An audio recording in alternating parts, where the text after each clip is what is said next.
In Liberia, close to 200 health workers helping Ebola patients have been infected, and nearly 100 have died.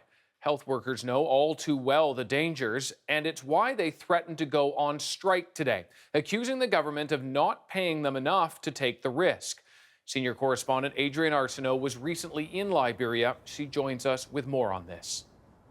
David, you don't have to be in Liberia all that long to catch glimpses of nurses and some of the very few doctors there treating Ebola patients with completely inadequate safety equipment.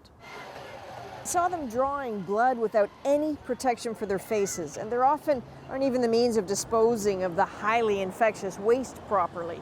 And many are just furious at the way they say they're being treated and compensated.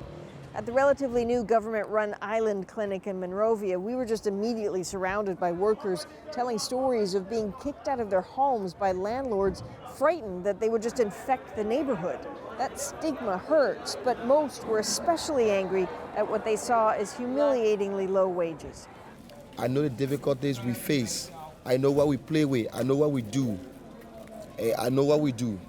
You cannot tell me that I do most of the mess, cleaning everything, and you pay me $300. So again, he said they're being paid $300 a month after being promised $700 a month. They've been asking for health insurance and death benefits, and the government claims all of that is coming. But many of the workers say they don't see any changes yet, and some claim they haven't been paid at all.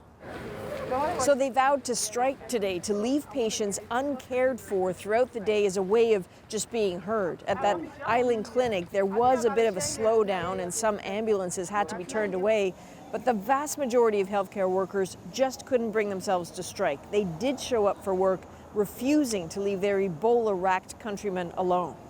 Now, they still don't have the right equipment or the right training, so the anger remains, but so too does their determination to just try to do the right thing for Liberians. David? Thanks very much, Adrienne. That is the CBC's Adrienne Arsenault.